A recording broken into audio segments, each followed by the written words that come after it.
Did you know about this viral tweet that reads, "Why is no one talking about how we casually listen to murderers daily? We literally make the worst people rich," which raised questions of what rappers committed murders, starting with YNW Melly, where new footage of him getting into position to take out his two best friends surfaced inside court.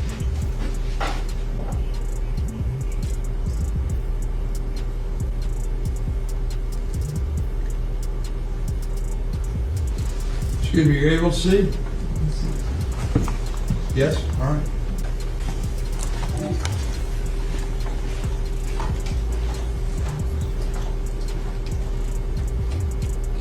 The official court documents read, "The direction of the bullets, traveling from left to right in the car, supports the claim that the shots originated from the back left seat, where Melly was positioned. Even Juvie's mother confirmed he was there." Can you state your name, your full legal name for the jury? Leon Phillips. Okay. And are you related to one of the victims in this case? Yes, I am. How so? I'm his mother. And who is that? Christopher Thomas. Ms. Phillips, did you see who entered into the occupants who entered into that gray Jeep? Yes. Do you recognize where your son entered that gray Jeep? Yes. Which seat, if you can identify for the jury? He got in the back seat on the right hand side. Did you recognize the individual that got into the back seat on the left side, the rear driver's side? Yes. And who was that individual? Janelle. But what you didn't know is the prosecutor's sneaky plan. The news wrote, "A no communication order has been filed in the Melly trial. The order makes Melly and Bortland completely separate. No talking, no lawyer talk, just silence." As the prosecutors want to prevent them communicating and making a plan, because they want to try both Bortland and Melly together. Issue here, and you can try them together. It is to the benefit of the state to try them together. It just more efficient. You don't have to do things again and again. Do it all at once, and also you get a better chance of having them incriminate each other during the trial. It benefits the defense to sever it. That way they can point the finger at each other and get away with it. So this is what's going on. But I don't think it should be automatically severed because the state is seeking the penalty for Melly, because it's only the penalty phase of the trial that would be different, not the guilt phase. The guilt phase is the same. They're both capital crimes. You're seeking the penalty on one, not the other, but that goes into the second part of the trial, the penalty phase, only if Melly is found guilty. Because if the prosecutors try them together, they can use Bortland's interrogation from the night of the crime, which shows that Bortland was trying to cover up something about the crime. Okay, tell me what happened. Man, I was playing music, getting off the exit. I was already getting sleepy, almost home, you know what I'm saying? And like, just out of nowhere, like, I just heard, you know what I'm saying? So, and I ducked down, you know what I'm saying, in the car, Hey, Ashley, and I almost crashed the car. Let me back you up a few minutes. Where were you coming from? I was coming from the studio, from Fort Lauderdale. Fort Lauderdale studio. Which way did you take? I took I-75, 595 to 75. Expressway. Yeah. Then you took 75 south? It's clear to the officers Bortland's story isn't adding up to anything, but Bortland tries to stay confident in the interrogation. Here's the hard part where we're having a hard time to understand, is that we shut down that entire area and we had officers shoulder to shoulder walk it out. They didn't find as much as one shell casing. They didn't find one piece of glass. Nothing. Nothing to what you said adds up. And it's hard. Bro, I'm telling you, bro, that's the class. I mean, for whatever reason, your two friends, are these your good friends? Yeah, that's what I'm saying. These my like, these your two, I'm assuming close friends. Yeah, we got. And you're doing them an inservice by not telling us the truth. I'm telling you the truth, son. I don't like. How? What do you want? How do you make shell casings disappear? I don't know. How can I tell you about a shell case? But the interrogation only got worse. Bortland gets angry because the officers refuse to believe his story. I told y'all the story, and that's it, bro. I don't even want to talk about it anymore. Like, cause I told y'all what. Like, I don't know. Like, I don't know. Okay, just so you know, all right, because you're saying, well, I don't want to talk anymore. There's going to be a lot more questions. And we're not trying to piss you off. The thing is, we don't know your friends. Yeah. So the reason we have to ask all these questions, because the more we know about your friends, your lifestyle, your friend's lifestyle, your friends, his friends, and the circumstances surrounding today, the more, the easier it's going to be for us to try and solve this. Once the suspect shuts down the interrogation like Bortland began doing, it's up to the officer to get them to continue talking and open up about any details they can get from Bortland, as it allows them to use his own words against him later on, whether he says the story in a different way or says too much, as the investigator wanted to hear what Bortland did while the drive-by went down. And I'm driving, ducking for my life, trying to make sure I don't get hit. And you telling me, you telling me about shit. I don't know. You know what I'm saying? I'm trying to make sure I don't get hit. I'm driving. I'm trying to make sure I don't get hit. You know what I'm saying? What I'm gonna be worried about? You know what I'm saying? I know it's not for you to worry about. Shit crazy, bro. But if you tell me it happened there's gotta be some evidence there. There's gonna be broken glass, just like there's broken glass over here from when you guys opened the doors and stuff like that. Okay, there's gonna be broken glass over there when the windows got out. There's gonna be casings from the people at your car. Okay, there's gonna be evidence over there. Okay, right now, there's nothing. I kind of think I know what happened because I got information. But in a weird move by the investigator, he put the pressure on Bortland by asking him, if you know who did this, would you tell me? By just telling me the truth, even if it's something that I don't want to hear, but I respect the truth rather than BS, okay? And it's a simple question. If you knew who did this, okay? You may or may not know. If you knew who did this, would you tell me? It's either a yes or no question. Answer. Honestly. Yeah, honestly. The truth. You wouldn't? Because I wouldn't want to be a part of that. I wouldn't want to be. Rather than answering, Bortland just shakes his head no, as he didn't want to say his answer with a voice crack or in a different way that he's answered the rest of the interview. Because Bortland knows if his body language is off at all, the officer will know he's lying, and could give reason for the officers to press further. But the scariest part of the situation, if it comes down to Bortland dealing with a prison sentence for this crime, he won't hesitate to throw the blame to Melly. Because in the first trial, Melly's lawyer already tried pinning the blame on Bortland. Those were his lies. Cortland Henry shows up at Memorial Hospital, Miramar. You don't see him sitting there, but where you will see him sitting is in the driver's seat of a car with two bodies, a car riddled with bullets. And when he shows up with a change of clothing, change of shirt, powder residue on his hands, evidencing that he had discharged a firearm. And he lies. He lies about where the incident occurred. He lies about how it occurred. And he lies about not having a phone. I think it was Miss Bradley herself who said, everybody has a phone in his pocket, not Cortland Henry. As they showed, it was always Bortland who lied to the feds, and that he had firearm powder on his hands, meaning either he was the one who did it or was right there as it happened, as a forensic scientist talked about how the powder on his hands. So the right hand of Cortland Henry contained 0 particles characteristic of shot residue and two component particles, and the left hand contained 1 particle characteristic of shot residue and 1 2-component particle. Okay. And can you explain to us what that means? Basically, overall, there was shot residue present on the hands. Bortland hated that Melly's team did this against him, which is why when Melly got a mistrial, he tweeted out, "Mind games don't work on people like me," alongside a handshake emoji, as if he's accepting some sort of deal. However, another problem on Melly's hands is his ex-girlfriend showing back up in the country, because she's been missing since the original trial that she was supposed to testify in, and now the feds have got a hold of her. Mariah Hamilton is spending her first day at the Broward County Jail. She has no arrest record until now.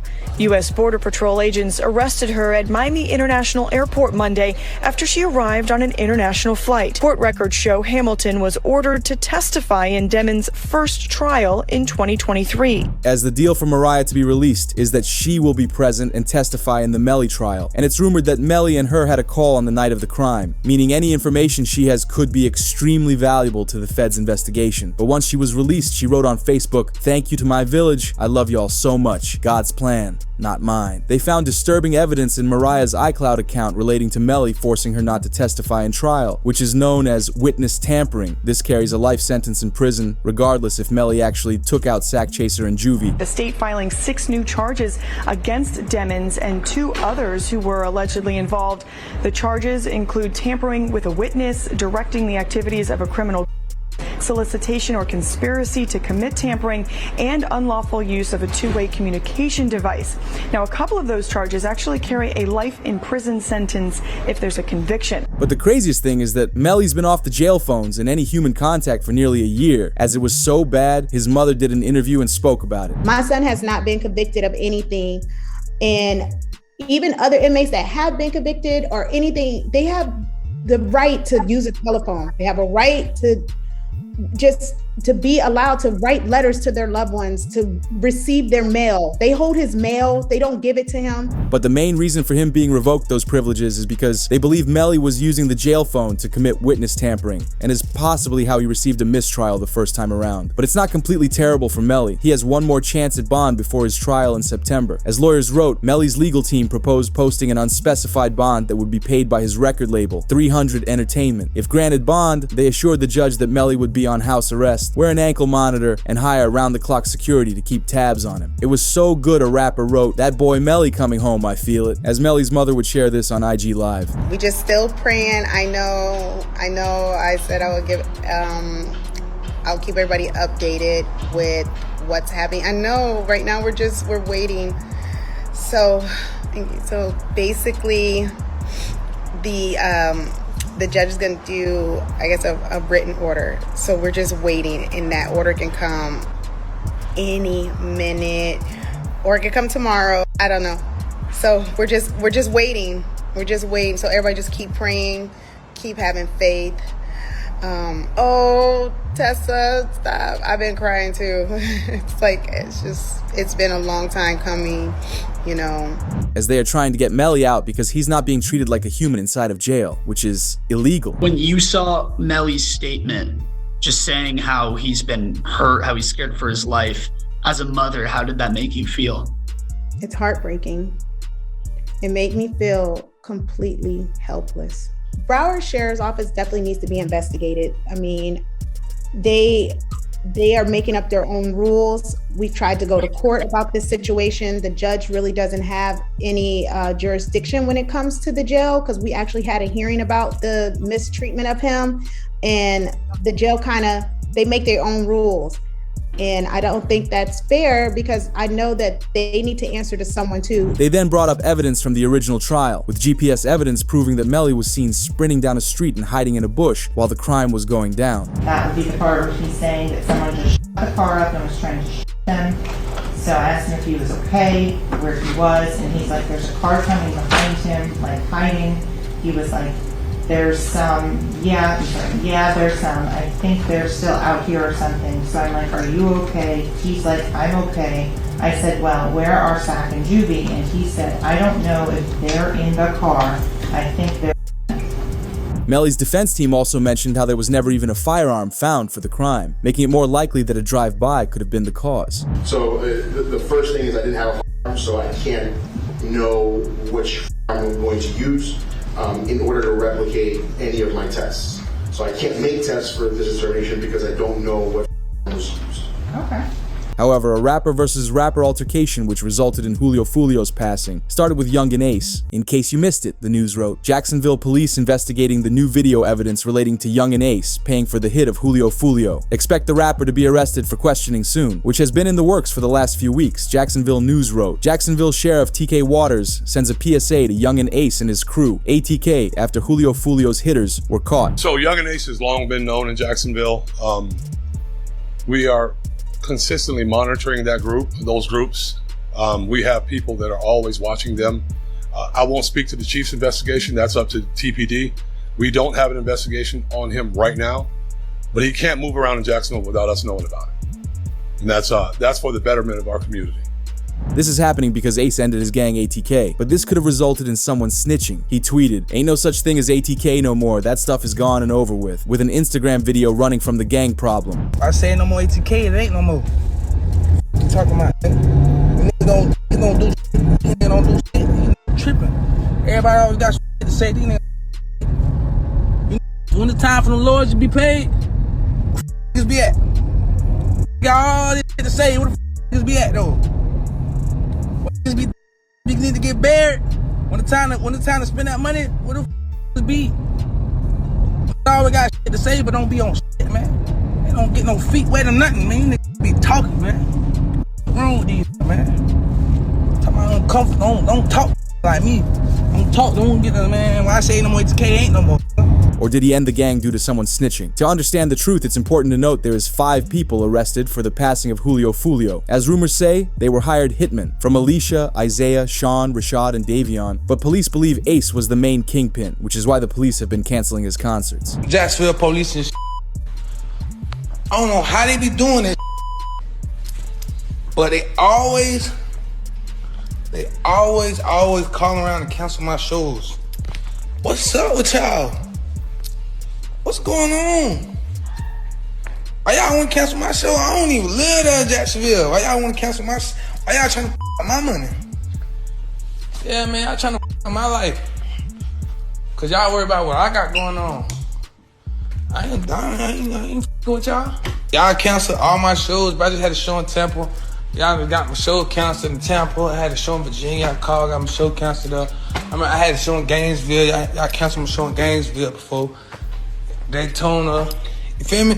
Like, what's really going on? They believe he's the kingpin because of a video leaked online. As reported, Jacksonville rapper admits to targeting Julio Foolio because Yungeen Ace put up $10,000 on his head. Hey, on everything I love, bro. On the dead homies, bro. I put it on everything on my soul, on my kids. I'm the one that smacked Julio Foolio that night when he got at his birthday celebration, bro. You feel me? I ain't gonna show my face and give my identity away or nothing like that, but you know, I did that, you feel me? It was money on his head, you feel me? I rock with Ace and them boys, you feel me? ATK, you feel me? I be in Jacksonville heavy, you feel me? If you know, you know. But yeah, you feel me? I did that, you feel me? I handled that, cause, you know, Ace had that money on his head, you know, Ace had them put that 10K up. Told me to slide, told me to cause you know he got tired of that nigga running his mouth playing all the time, you feel me? So what had to be done, you feel what I'm saying? So I just handled it, you feel me? It was what it is, bro. However, DJ Academics assumed this was happening, as he told Ace he was next to be dealt with. Wack 100 recently spoke about you and he says, you're next. Why would you say that, bro? Why would you wish that for me? Well, I don't know if he was wishing that. I think he's just thinking about, like, you know, in terms of, you know, people want to get the target, like the high profile target, and if Foolio is out the way, now they're like, well, the only way to make another thing is you. Well, I wish on me, bro. Man, bro, I've been living my whole life. I'm letting you get up on. I'm not letting nobody get up on me. So I don't. With his passing now, right? Does it mean that this whole situation is over? There's never no situation. As Academics referenced a previous incident against Ace that left him in the hospital, with his brother passing after they were ambushed a few years ago. I'm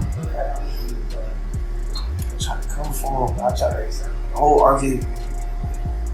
I'm trying to hold him. I'm trying to RJ open the door. I open the door, I'm pushing him out. I'm like, I got you, bro. I got you. He got grab my shirt. I'm like, bro, I can't move. He tell me he can't move. I jump out the car. Cope open the door. Cope said, call everyone. Just call mine.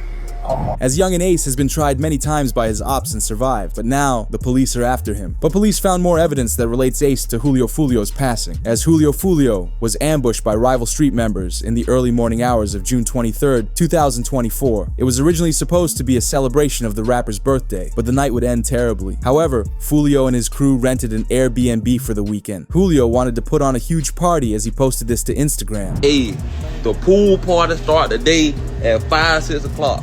You already got the address, pull up, man. You got the address, pull up. If you need the address, DM me right now. The pool party start at 5, 6 o'clock. DM me for the address or DM Foolio booking ESPN. I'm gonna put it right here. We just got here, bruh. You got to add it. You got to add it, man. Push up. We just got to this bit. Tampa, Florida, man. You already got added to the pool party. Push up at 5:30, man. Push up at 5:30, man. We finna get everything right. Push up at 5:30, 6 o'clock, man. It's up. Although the party in the Airbnb only lasts a couple hours, Foolio shared videos from inside the party showing everyone on his Instagram that drinks were involved. He was with 5 different women, and everyone was having a good time. But in the meantime, Julio's ops were planning. Because with Julio showing off the party, it made his ops realize that he wouldn't be ready if anything were to go down. But an hour later, police were called to the Airbnb, called the landlord of the home, and shut down the party. But Julio wanted the party to keep going, so he posted to Instagram with a poster from a nearby club telling all his followers and friends to go there, as it showed the literal address of where he was going. For some reason, Julio wasn't careful on this night. Almost no rappers that came from the streets post their active location, as it's a layer of security to protect themselves and have no one run up on them. But this night was different for Julio. Even once they got to the club, Julio was posting videos of him inside, showing off that they were sitting in the upstairs lounge. We came deep for my birthday, man. Everybody coming out the stairs. No cap, man. You know what I'm saying? You know what I'm saying? You know what I'm saying? We deep as 20 deep, lit everywhere we go. But with everyone partying into the early morning hours, it gave his ops plenty of time to scope out the scene and make a plan to get Julio. Something interesting also was that Julio was taken out on the 23rd of the month, which is an important date to his ops, but more on that later. But with Julio and his crew wrapping up the party at the club, his manager found a Holiday Inn for them to stay at for the night and began heading over. Once they arrived at the hotel, they waited outside for a few minutes and continued talking with everyone. But suddenly, rival cars filled to the brim with street members rolled onto the scene. They wanted their revenge on Julio so bad that they purposely selected a few hitters with the main task of taking him out. But with Julio being caught by the ops and taken out, fans noticed it was a clear retaliation against Julio, especially with it being on the 23rd of the month, as it's the same day of the month that Julio dropped the track When I See You, which had Julio dissing Ace for losing his friends. In the lyrics, Julio rapped, "Went out to eat on his birthday, 4 hit, 3 passed in the worst way. He kept dissing on me, now we hitting 23. But now in the present day, Julio's ops hit him back on his birthday, with 4 people getting hit on the 23rd day of the month. But you know Ace had to diss them back, so he rapped the lyrics, 4 in the car, and 1 of them gone, 3 got hit, as he recreated Foolio's lyrics against him. But further proving it was revenge against Foolio, it was reported Yungeen Ace dropped Do It, a direct diss track at Julio Foolio after his passing earlier today. Meanwhile, Yungeen Ace's right-hand man shared an old tweet from King Von rating, "Game over, we won, stupid." But with Ace's crew being so obvious that they were involved, the police realized this too, as the sheriff literally said how it happened. The drill rappers. You have drill down here. Oh yeah. I thought that was a Chicago thing. No, man, it's down here too, man. And the thing about it is, we like to run them out of town. Like, there's a couple of them that they know they can't live here anymore. There was a particular song, was Vanessa Carlton? What's the name of that song? It's real catchy, everybody likes it. Yeah, 1,000 Miles. They sampled her song, and then they made a song, a rap to it, and they were talking about people that had actually been in Jacksonville. About 5 or 6 of them, right? They named in that song? They did name it.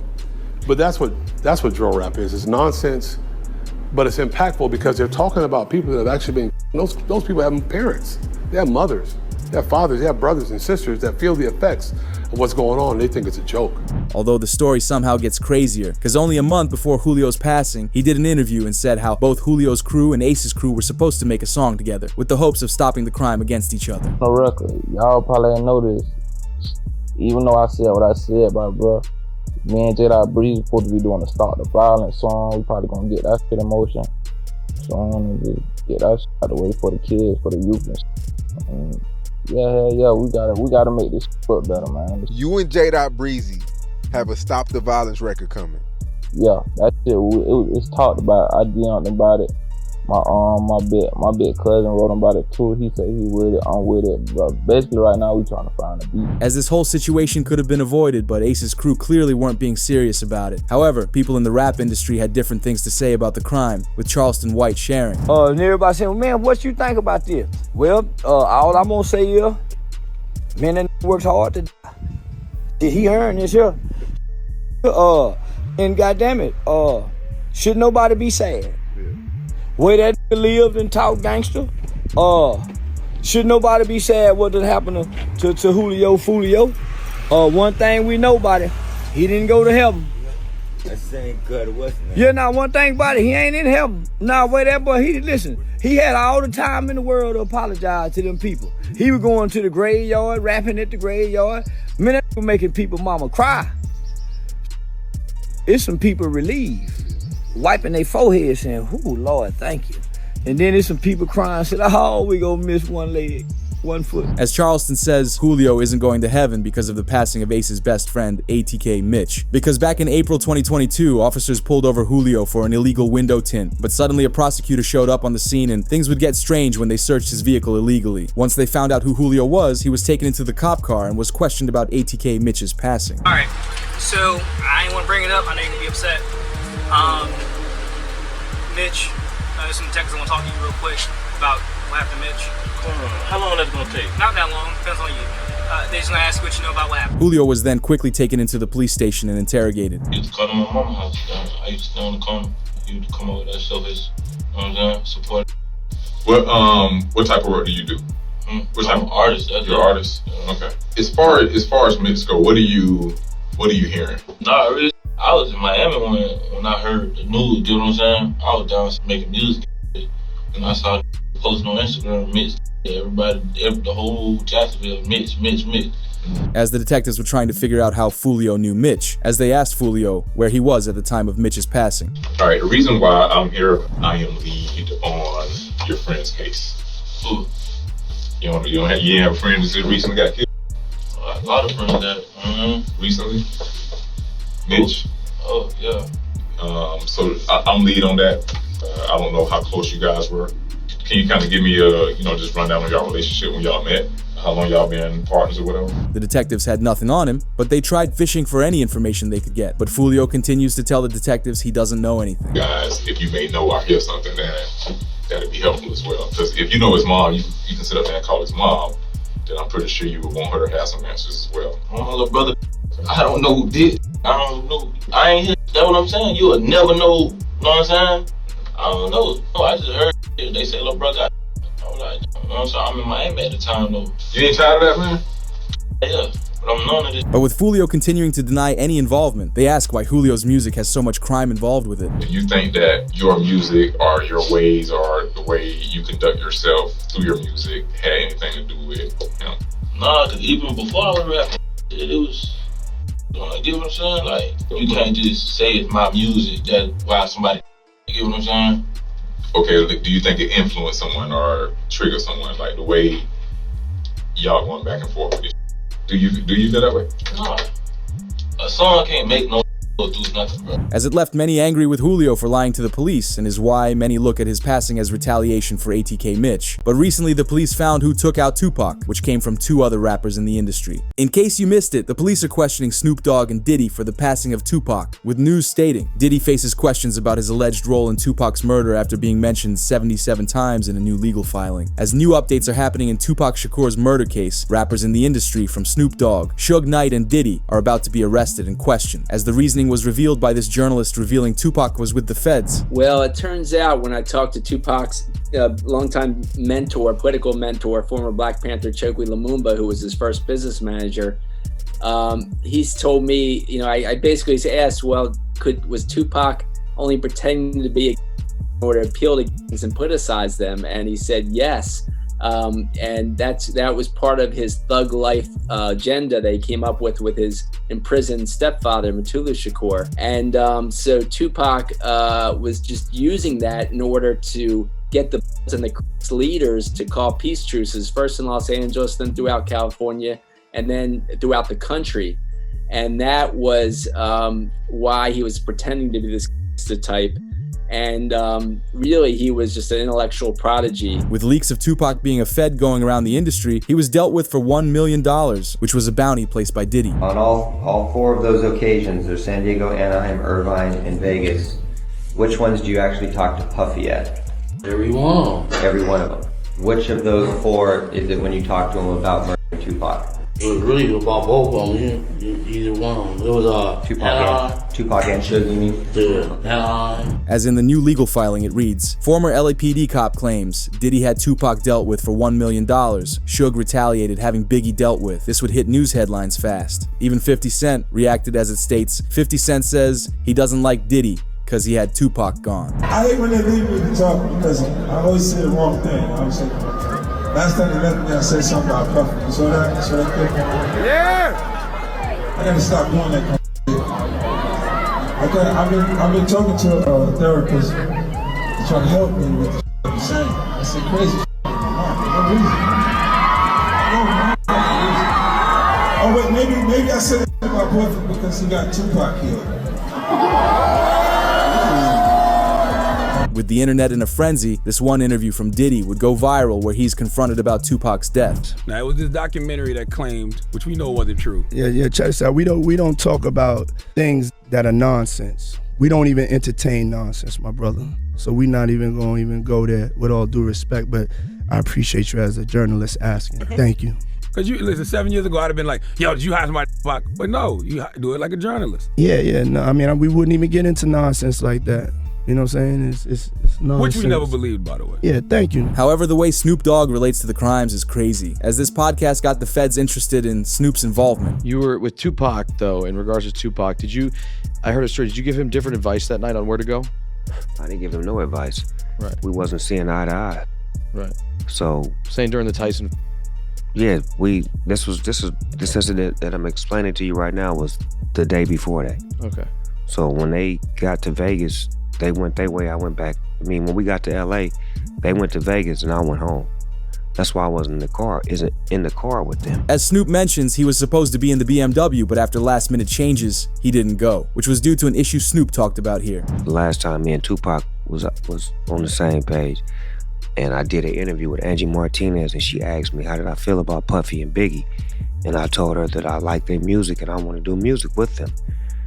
Bro didn't like that, Tupac didn't like that, so we had a misunderstanding. So on the flight back to LA, I didn't feel comfortable around them for what they had did, as far as I didn't let my security ride with me. So to protect myself and to, prevent from happening, I slept under a blanket with the knife and the fork just in case something was to go wrong, but it didn't. With it all going down within only a couple days of Tupac's murder, the police got suspicious. Because Snoop used to be tapped into the streets 2 decades ago, as many believe Snoop could have been tipped off that Tupac was going to be targeted, which is why he didn't get in the car. And when Snoop says how Tupac hated him only a couple days prior, it's concerning. I say a week before he died, we was best of friends. 2 days before he died, I don't think he liked me. Why? Because we was in New York, and it happened. New York, they shot at me and did all kind of shit to me, like just the worst you could think of. And I forgave him. And went and did an interview and was asked, how do I feel about Puffy and Biggie? And I was like, I like them. I want to do some music with them. And that just rubbed Cuz the wrong way, like tried to kill me, out at you, and you talking about you want to do a song with him. I wasn't thinking about his emotions. I was thinking about the way I felt at the time. I wasn't into no controversy. I liked his music. They was our friends. We was all friends at one point. There's video footage of all of us hanging out.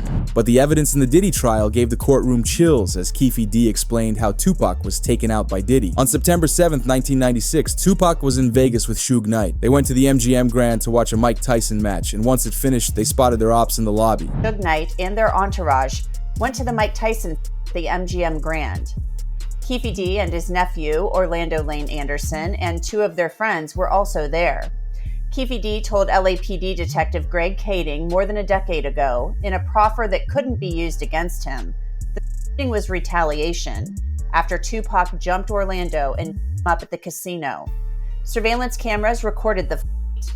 Tupac was angry that Lane had stolen his necklace years prior in Compton.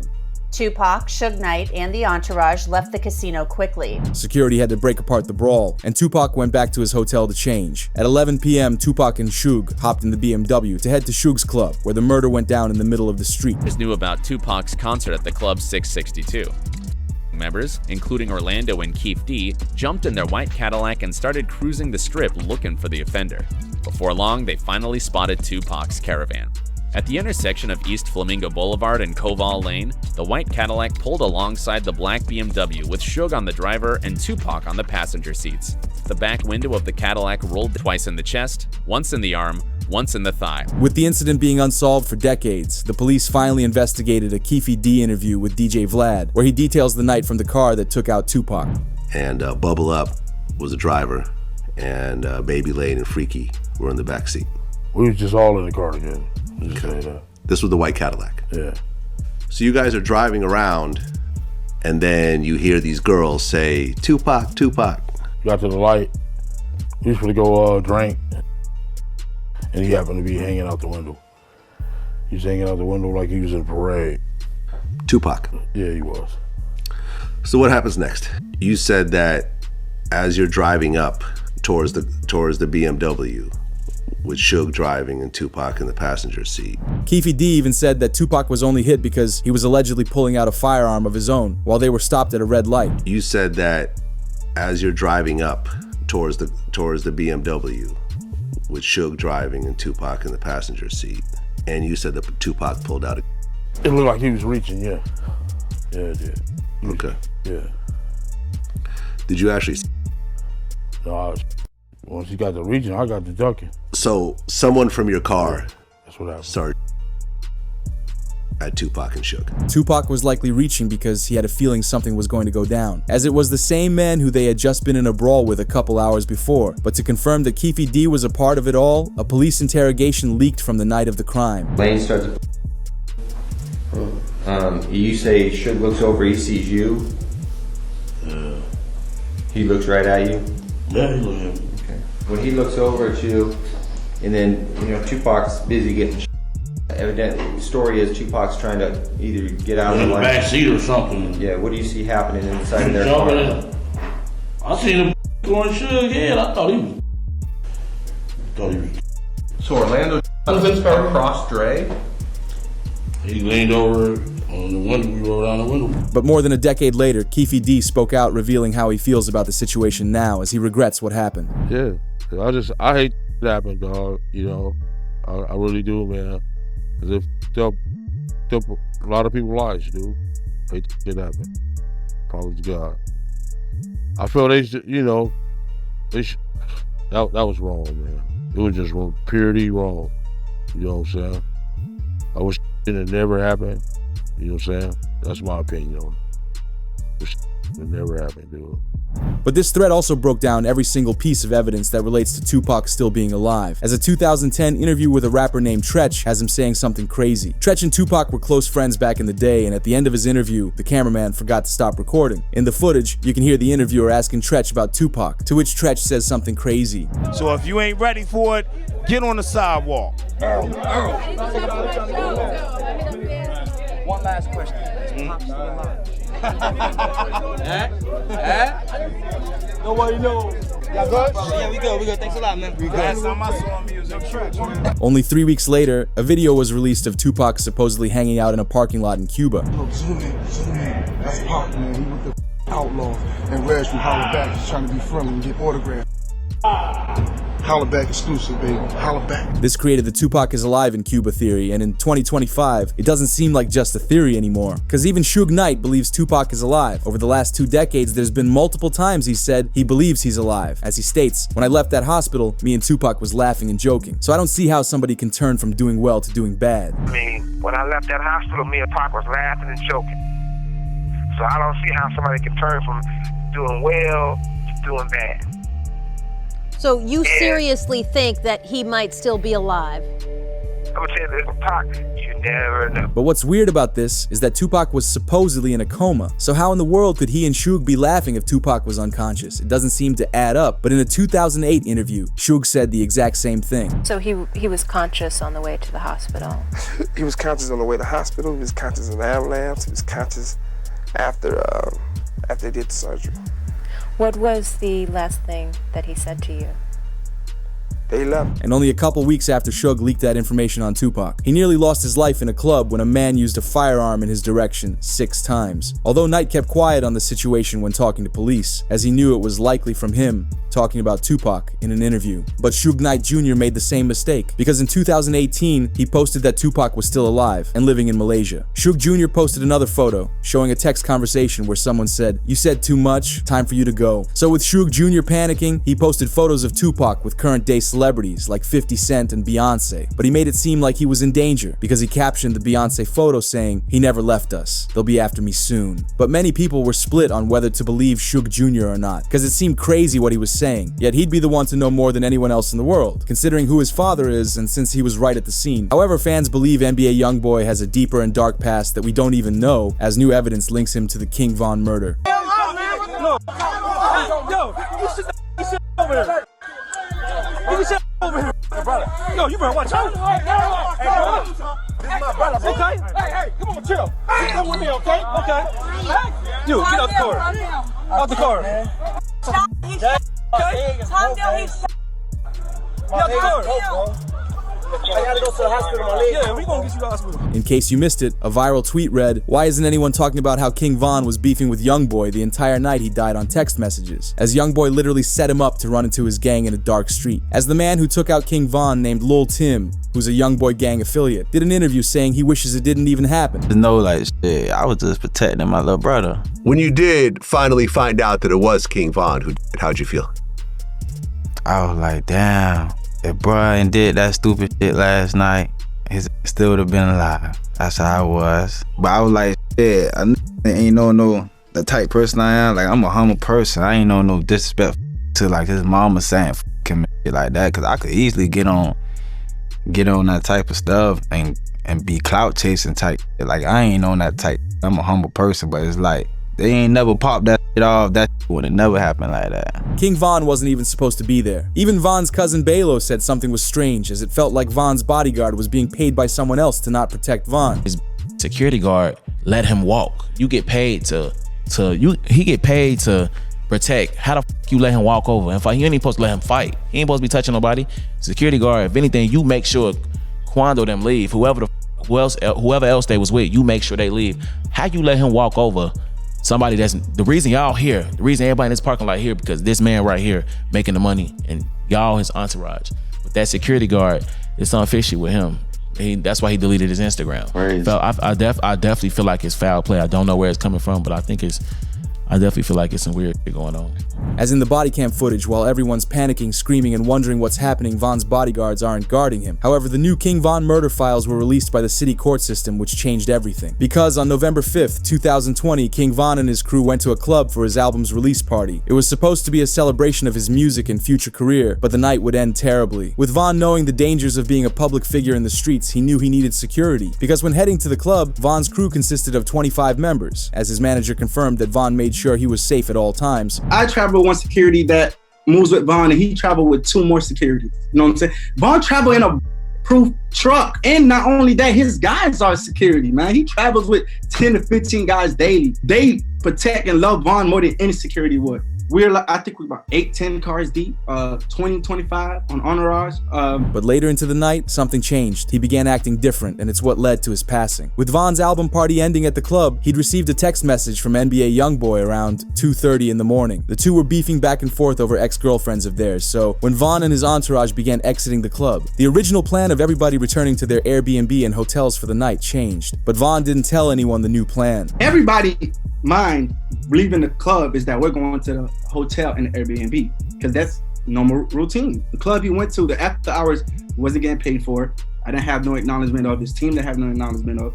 That was a complete Von decision. With the whole crew heading to the Airbnb, King Von told his driver to go to another club known as the Monaco Lounge, which would be the first decision of many that led to the end of King Von. Well, everybody else that was with us driving to the Airbnb, and Von literally went to the venue by himself. We got a call later from people in the car, like, hey bro, we here by, matter of fact, I think from his DJ was like, hey bro, we here by ourselves, like, where you guys at? And everybody rerouted to that venue. With the team finding out late, they quickly turned their cars around and headed for Monaco. Once Von's manager got to Monaco, he knew something was off about King Von. He wasn't acting like the happy and upbeat guy like usual. Instead, he was very quiet as he sat in the back left of his Escalade, texting YoungBoy back and forth. Von's crew was ready to enter the club, but he waited in the truck for 30 minutes. For some reason, Von wasn't himself. This man is like, I promise you, the best artist I ever moved in my life. For some reason that night, it was off. Like, he stayed in the car for like 30, 35 minutes. After his manager begged him to get out of the car, Von agreed to go into the club. The only thing about going into the club was that his security had to put away their firearms, making King Von vulnerable. But before King Von went in, his team secured the club to make sure it was safe. I went to the car he was in. I was like, yo, Von. Went inside the passenger seat. I'm like, yo, Von, bro, what's going on? Like, everybody here waiting, let's go. He was like, all right, let's go. We're telling security, hey, it's time to go in now. Von's ready. You know what I'm saying? We've been here too long. Let's go inside the club. They check the venue, go inside, check the outside, make sure there's no. But no one on Von's team thought the problem would be out in the parking lot, as one of King Von's members saw Quando Rondo and his crew inside a white SUV. They reported back to King Von with the information, but supposedly Von was expecting Youngboy to be there. Now, right before we go inside the club, one of his homeboys, he came to the car and said, hey, so-and-so's here. And Von just jumped up like, oh, come on, let's go. Instantly, King Von jumped out the truck looking to confront Quando Rondo, who is a part of Youngboy's gang. Von's team tried to get him to chill out and not start a scene, but that didn't stop him. King Von went around the front of Quando's vehicle before swinging at him on the right side of the car. He jumped out the car. By the time Von jumped out the car, I don't even think he knew where so-and-so was. He just jumped out the car. He bumped into so-and-so. As soon as he bumped into so-and-so, started brawling. Only a couple seconds into the brawl, Quando's friend Lil Tim comes from around the other side of the car and unloads his firearm into King Von, hitting Von 4 times and his manager once in the leg. A few members of Von's crew stayed outside and were still strapped, so they retaliated back against Lil Tim, making him fall to the ground a couple feet away. But with noise of gunshots being reported and heard in the area, 2 off-duty police officers and 1 on-duty police officer came to the altercation, as they also began unloading their firearms at the scene, as the officers took out one of King Von's crew members. But while the sound of firearms ring through the Atlanta streets, King Von lies on the ground beside Quando Rondo. Fans believed Quando tried snatching Von's chain, but his manager says that Von was holding Quando to shield himself from the firearms. And was he trying to take Von's chain, or? Honest truth, I don't think V-Roy had no jewelry on, and from the people that was a little bit closer, Von was actually holding onto him like, man, you ain't going nowhere. Like, you here, like, even through getting he's that strong. Like, he was literally holding him. But once the scene relaxed a bit and the officers pulled away, the race to save King Von's life was on. As King Von's best friend, Muwap, ran into the street, hit away Quando, and picked up King Von. Quando and his crew quickly got into their SUV and drove off the scene to go to the hospital. But Von's friends continued helping up Von and brought him into their getaway car to rush to the hospital. But what's crazy is that Von stayed conscious in the car. Accounts from people in the car say that Von kept everyone in good spirits and assured them it would be okay. When he was in the car, I myself wasn't there. The gentleman that was in the car with him was panicking, and Von was the one that was like, hey, calm down, slow down, chill, I'm gonna be good, just get him to the hospital. And honest truth, we all thought that the way he was carrying himself, from that incident, from what I was told from the people in the car, that he would have been fine. Once arriving to the hospital, King Von was rushed into surgery, which is when members close to OTF tweeted, Von made it through his 2 surgeries, woke up screaming for his firearm, went into shock and passed. He had only 1 more surgery to go. And Von made it through 2 surgeries. He had 3 surgeries ago, he made it through 2 surgeries. And then after the second surgery, he hopped off the bed and started fighting the nurse and said where his gun at, and he went and he died because he went into shock. So he was making 2 surgeries. How hours later, Kayla know, he fought the nurse. She the one told me that. His mama didn't even know that. How you knowing what's going on inside the hospital? Because she was there at the hospital. As King Von was alive for a while after being hit by the firearm. With this information coming out now, many wonder how Boozy knew he didn't have a firearm 2 years ago. I mean, like you said, the King Von situation, like there was absolutely no reason for Von to be rolling around with that dude. Like, there was no, especially since he had security, like, you know, someone should have jumped in. It should never even. King I almost feel like, but I almost feel like if you have real security, all of them is supposed to blast. I feel like they would have been more ready in Chicago. Sad, man, sad. I mean, the whole King Von thing is really kind of hanging me up, over everyone right now. That f***ed me up, bro.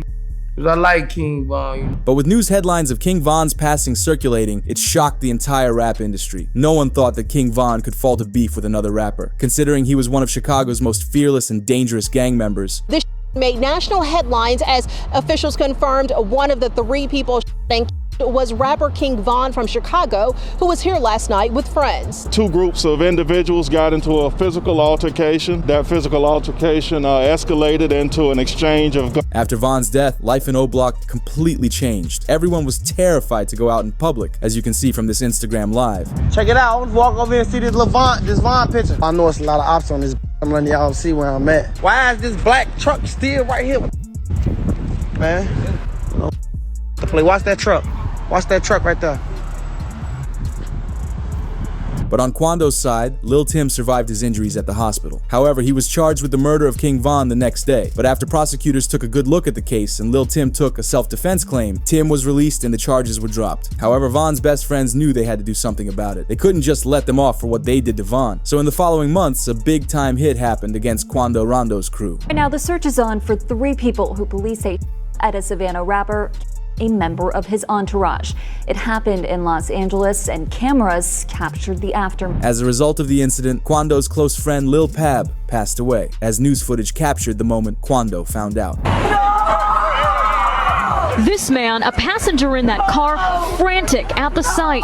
Not long after, Durk claimed to be behind the hit on a diss track with the lyrics. They like Durk, he a singer, he won't do something. You can believe whatever you want, I got your folks hit. And Durk even rapped further about the situation where he said, look on the news and see your son screaming no. Quando's ultimately backed down since losing someone close to him, as he's tried to distance himself from the street life. However, life in O Block hasn't been nearly the same since Von passed. The members are more on edge after seeing what happened to King Von, someone they thought could never fall to street life. The police are now targeting Lil Baby for murder after a new incident. Atlanta police are blaming a local rapper's music video for the deaths of 2 13-year-olds, and a $50,000 reward is being offered for more information. So far, 7 people have already been arrested. Between the bullets, it was nothing but bullets, pop, pop, pop, pop. At least 25 shots fired. Yeah, it was terrible. It was just a concert. I was waiting for Lil Baby to come buy my tacos up. Locking me up for a but I got license. Security. I give you 200 bands a year. I swear to God, security. Security. Nah, check me good. I got a in my neck. Check me good. You on the camera? The News wrote today, news in Atlanta court is saying the Atlanta DA is pursuing the 4PF RICO case. Expect Lil Baby, alongside other members, all arrested in the indictment within 90 days. During the court hearing, it was announced, investigator Viverito is on the stand. We are listening to wiretap calls. Someone mentioned that Lil Baby had tickets on some people's heads. Like, come on, bro, you know what's finna go on. Like, how the hell you can, you know what I'm saying? Ain't even like that, man. Them got tickets on a lot of these folks, I'm telling you. We just heard somebody say these folks got tickets on these people. We know what's going on. First of all, who was that said that about the tickets? Unk, the unidentified male that was being referred to as Unk. And he's speaking with Mr. Sanders? Correct. And what, in your experience, do you know what tickets are? A price on somebody's head. What do you mean by, what do you mean on somebody's head? What is that? Like a bounty.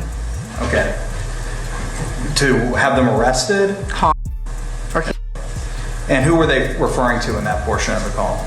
They were saying that they had heard that Dominique Jones had tickets on a lot of people's heads. Dominique Jones wanted to have people harmed. Correct. All right, moving on. Meaning Baby put up money to have people dealt with, which is just like Durk's M for Hire case. This got the attention of Snoop Dogg, who tweeted, first Young Thug, and now Lil Baby being played by that Atlanta DA. Y'all Atlanta rappers be careful out there, which had academics explaining the city of Atlanta is getting ready to pursue Lil Baby. So there's this journalist, he's out of Atlanta, well-reputed journalist. His name is George Cheedy. Like, he was the person who was very accurate on predicting that YSL was going to get indicted in the RICO. He's an Atlanta journalist, certified. He's really good. He's came out and he said that the Atlanta Public Defenders Council, like the office, they're basically their specialized unit for Georgia's Public Defender's Office. The one the unit that specializes on gang cases says the office is actively preparing for a racketeering indictment on the 4PF and OMF case. Now I don't know what OMF is, and that he expects Lil Baby to be indicted. But this led to Young Thug tweeting out, biggest liar in the DA office, which exposes investigator Marissa while calling her a liar, as academics explained more about Marissa's involvement. So there's someone named Marissa Viverito. This person was a undercover cop. Now what she testified to and spoke to, it's related to the Lil Baby 4PF. So 4PF were beefing with these guys called OMF, which is part of this like bigger like gang called like Goodfellas. And those guys, some of them got indicted federally. Remember when Lil Baby shot the music video in that hood? These guys, they shot the music video that Lil Baby was at. Allegedly, some 4PF dudes went to go to retaliate, and then they came back to spin back on Lil Baby, or not Lil Baby, let's just say 4PF. The investigator that was supposed to be undercover is someone named Marissa Viverito. She testified to a few things. Yo, these OMF dudes are beefing with 4PF. We got wiretaps, so this is how you know an indictment definitely is coming. As news revealed an important update by saying, Baby taken into county jail for questioning on the passing of Jacody Davis and Lamont Freeman. Police wonder why he closed 4PF after the crime happened. As the police followed it up with the announcement, the Atlanta police are calling out Baby, saying his actions led to the passing of 2 young individuals last summer. During a press conference on February 26th, the Atlanta PD announced 7 arrests had been made in connection to the passing of Jacody Davis and Lamont Freeman. Major Ralph stated, the incidents were part of a gang war that started with an altercation at Baby's music video shoot last May, where 3 people were injured. As the officer directed the end of the statement at Lil Baby by saying, this team will work relentlessly to hold you accountable. The investigation aspect of this, Lamont Freeman was allowed to be a 13-year-old for 27 minutes before gang violence ultimately took his life. Gang violence was orchestrated by adults in our city, and cowardly acts of an Atlanta-based rapper that decided to go over into a rival gang stronghold and shoot a music video in a place that he knew he should not have been. And in the subsequent days, we saw and ultimately the deaths of 2 children as a result of his cowardly actions. And you know who you are. And I tell you that this team will work relentlessly to hold you and the persons that you are affiliated with responsible for those actions. Because Baby was caught up by his ops while filming a music video. And it turns out the lady that was interviewed on the news about the incident was the one who alerted the ops that Baby was there, because she recorded a video of Baby filming the music video and posted it to her Facebook. Where y'all at? We over here kicking in. We got Lil Baby shooting a video around here. You know how we do it at Slapping Taco. Baby, there he go, y'all see him? He came to get him some tacos, baby. Y'all better pull up, cause you already know how he doing this Slapping Tacos, baby. As the police believe it was her video on Facebook that got the attention of the ops and made them pull up. But what's strange is the police are still blaming Lil Baby. Even the time when Baby was asked about closing 4PF in an interview, it seemed weird. With it announced, Baby reveals he ended his record label 4PF to avoid it being labeled as a street team. First 4 Pockets Full had to come to an end. You know what I'm saying? Mm-hmm. When you say of course, I mean, why you say of course? Because it's all shit that be going on. And I had to start learning that, like, other people's actions I could be held accountable for. Right. I ain't know all that at first. You know what I'm saying? I never would have went that route, but I ain't know. You know what I'm saying? Now that I know, I'd be a fool to just keep the same thing going. They trying to make something out of something that it ain't. Right. Like, if I got any kind of control of, hey, we're gonna switch that whole thing up. It ain't even just about the police, it's just period. You know what I'm saying? Like, I never was supposed to make my label something that I talk about. But this led to fans calling out Baby by saying, if Baby does get RICO'd, his career is just over. Bro's music is already hanging on by a thread, with academics saying the same thing. Man, you better listen. I don't know if Young Thug's still just on a vacation. Tell him you need him. You need him for a verse, a song. You probably need him to pop out his loud for you, because it would have made it all better. You need this, okay? Please. Yo, the crazy thing is Lil Baby confidently be previewing these. It's like, yo, they're hot. Yo, chat, I feel like the Monstars hopped out of one of them New Jersey drones and grabbed Lil Baby and shook the talent out of him. I don't know what I'm hearing thus far, chat. But many fans believe Baby's being targeted because of Gunna's snitching in the Young Thug trial, as we finally heard Young Thug speak about Gunna for the first time since he was released. I just like to help people, you know. One of those artists was Gunna. You guys did a ton of songs together. Yeah. Very successful on your label. Yeah. He was arrested about the same time as you. I think a lot of people wonder what that relationship is like now. Yeah. I know everybody wondering that. What's it like? I don't know. This resulted in a tweet going viral reading, "Once y'all learn the entire effects of Gunna snitching in that YSL trial, then you'll realize why Thug and Baby will never be cool with him again." As this led into many more issues for Lil Baby, because a month after Gunna snitched, it was announced, Baby was arrested Monday night for carrying a concealed firearm without a permit and was sent to the Clark County Detention Center, where he was being held on $5,000 bail. I need 20 bands, call the number for me. Hey, security, the black guy, call the number for me. They locking me up for a gun, but I got license. Security, I give you 200 bands a year, I swear to God, security. Security, I give you 200 bands a year. You don't make 200 bands here. Hey, lady, my check leave at 9:10. Nah, check me good, I got a in my nuts. Check me good, you on the counter, I got a in my nuts, check me good. I got a Alright, y'all let me in that car, shoot myself in the head, y'all fire. However, it's a lot deeper than this. Only 8 months ago, academics revealed on stream that 4PF was labeled on the same RICO documents that YSL were on. I've heard two of them. Like, I've heard the two of them. They're like, yo, these are going first, then these are going first. I've heard the names. And I don't know if I should say it. Again, I got nothing to do with no investigation for nothing, whatever, but these are top rappers. Well, one's a top rapper. The other one, matter of fact, I'll do the segment without saying the name.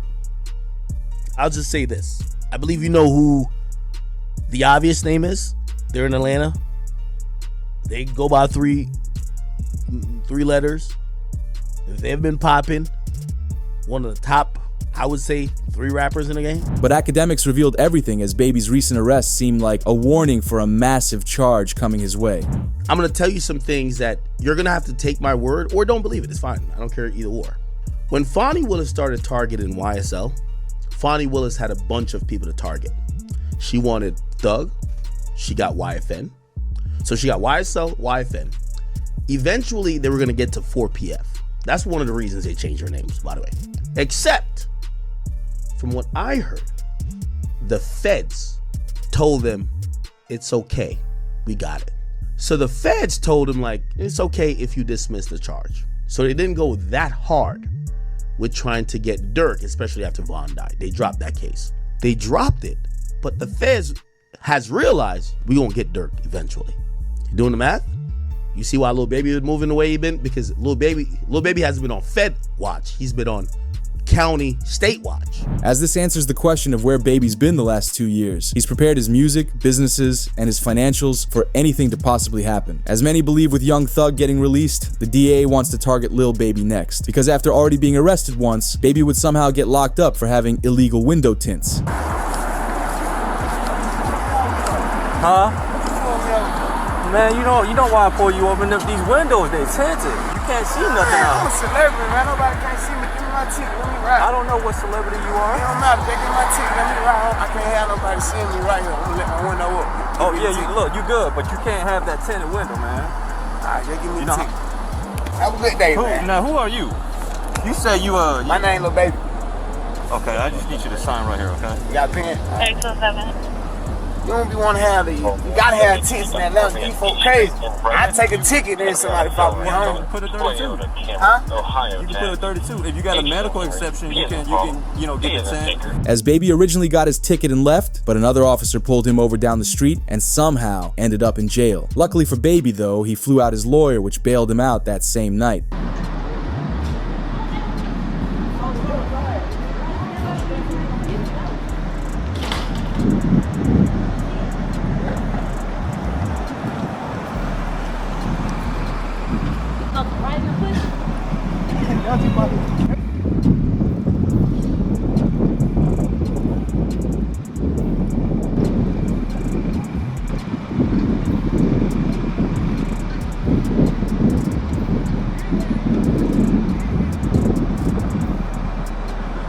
With With all these arrests on Baby, it feels like he's being targeted, which could be from Gunna's former snitching against Young Thug, because right when Thug was released, he tweeted, "Wham, let's drop one on these rats," as the nickname Wham refers to Lil Baby, to which Baby responded to Thug by saying, "We should," as Young Thug the following day followed it up with another tweet and video, with Thug tweeting, "Gunna, stop acting like we friends on the internet, I don't know you, my guy." This got the attention of Gunna and his brother, as Gunna's brother said, "Trust and believe the feeling is mutual." Later that same night, Young Thug linked up with T.I. and said how he made it home the right way, sneak dissing Gunna. Hey man, what you got to tell these people? Back. Back, Jack. You feel me? You did. Hey man, ain't no cap in it. No cap in my right. You feel what I'm saying? The right way. It's time. The right way, bro. You feel what I'm saying? Right way. Yeah, that way. Yeah. And go tell that.